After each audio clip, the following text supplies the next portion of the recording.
pega fogo no chuveiro, pega fogo na fiação, queima tudo, é um sufoco, a pessoa fica sem energia porque o eletricista não sabia dimensionar os cabos.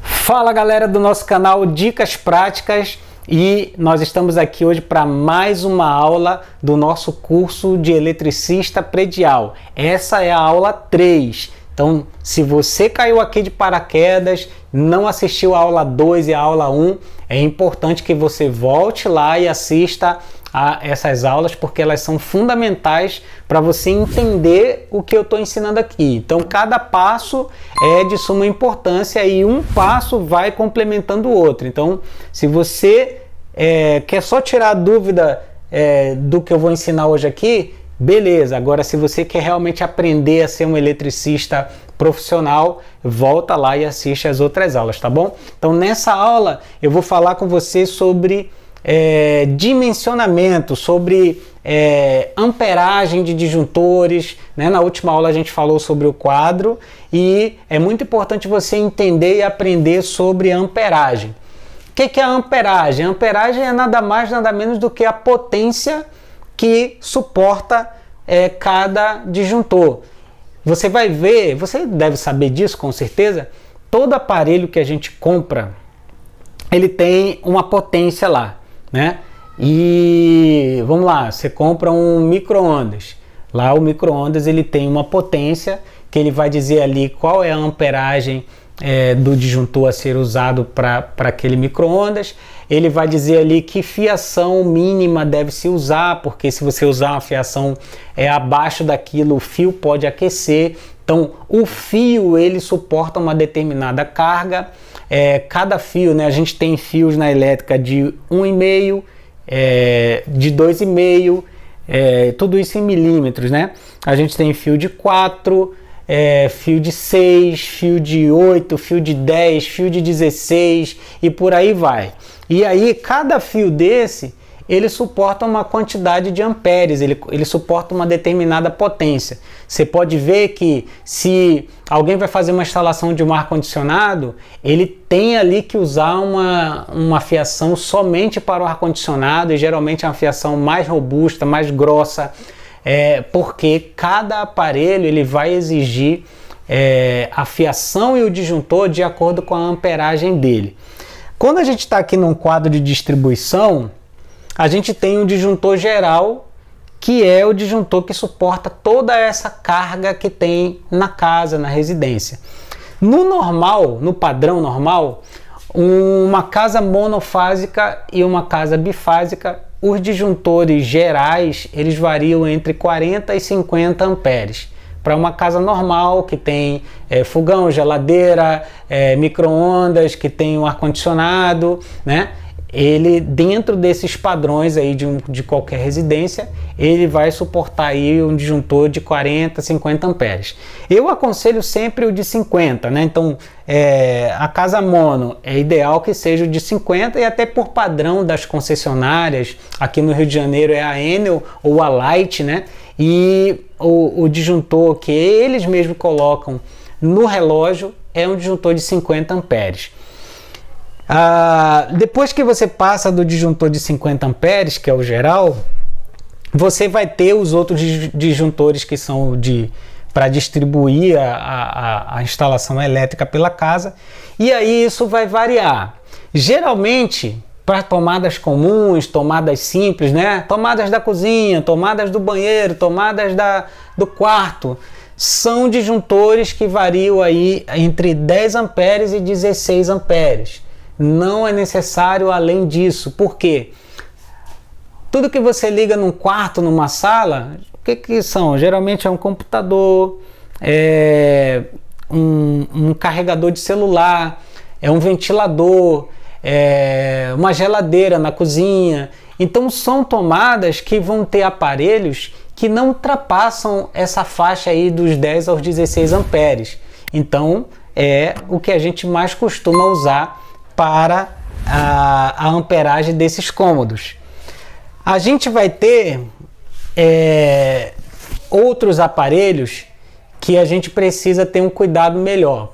Por exemplo, A gente tem aí chuveiro, a gente tem aí micro-ondas, ar-condicionado, e outros aparelhos assim, secador de cabelo. Esses aparelhos eles já vão exigir uma amperagem diferente. Eles têm uma amperagem diferente, que são muito peculiares. E aí, se você pegar esses aparelhos e colocar ele em tomadas comuns, o disjuntor vai desarmar, porque ele não vai suportar. E a fiação também ela vai aquecer.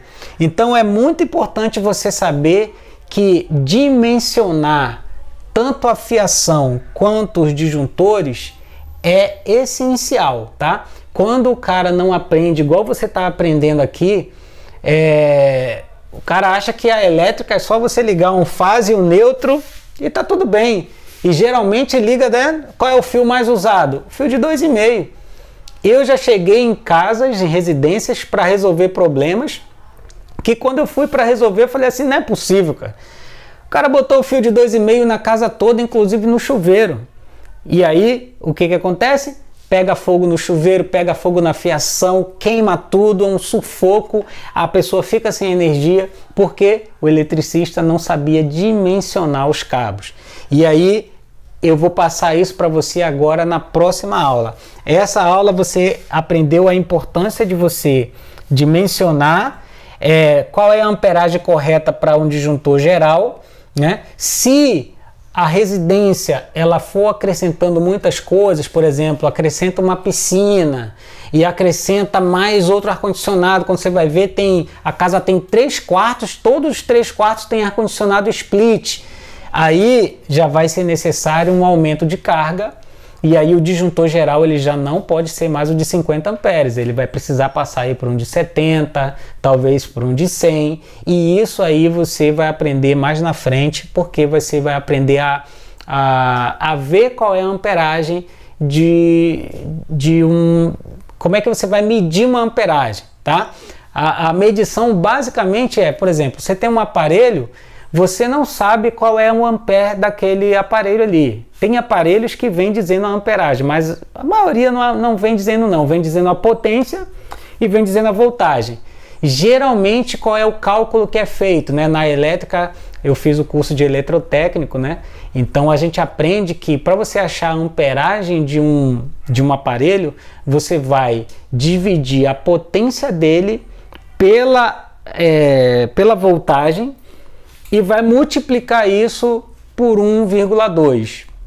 E aí você chega ali em qual amperagem aquele aparelho tem, e aí esse cálculo a gente já sabe aí o resultado final de qual vai ser o disjuntor usado.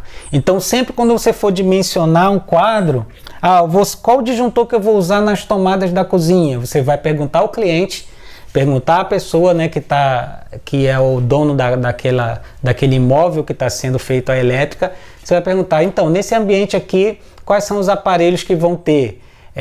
Vai ter geladeira, vai ter um fogão, vai ter não sei o que, vai ter não sei o que. Tudo que for de ligar na tomada, vai ter um liquidificador que vai estar sendo usado. Então, você vai procurar qual é a amperagem ou qual a potência desses aparelhos, né? Se você estiver fazendo um conserto, por exemplo, né? Tá fazendo uma reforma nessa elétrica, vai ser mais fácil, porque aí você vai olhando os aparelhos que tem no ambiente, vai somar essas amperagens, somar essas potências, e você vai achar ali mais ou menos qual é a amperagem total daquele ambiente, e vai colocar o disjuntor sempre com uma folga a mais, né? Então, por exemplo, olha, nesse cômodo está dando mais ou menos aí 12 amperes para todos os aparelhos sendo utilizados. Então você vai utilizar um disjuntor para esse cômodo de 16 amperes, porque aí você tem uma folga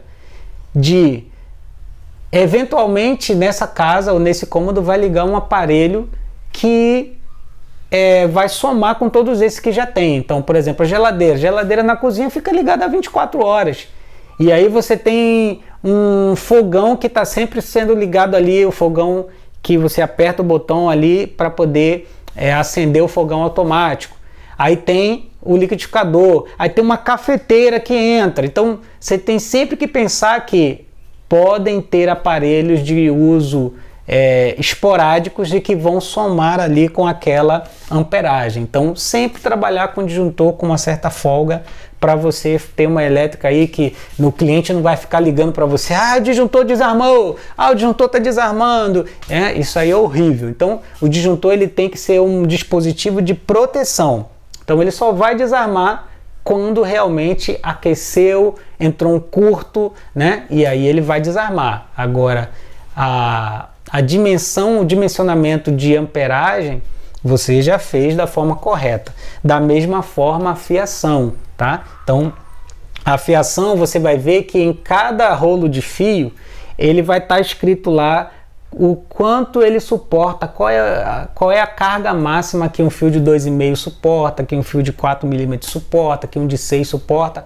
Provavelmente você vai ver isso em outras aulas, mas eu já estou te dizendo que é fácil isso, é só procurar no Google ou então no próprio rolo de fio que você vai ter essa informação, tá bom? Então, nessa aula a gente fica por aqui e agora a gente vai aprender na próxima aula sobre tomadas de uso específico, que é como você vai dimensionar os outros aparelhos que não são corriqueiros aqui, tá bom? Então fica aí com Deus e um abraço e até a próxima aula.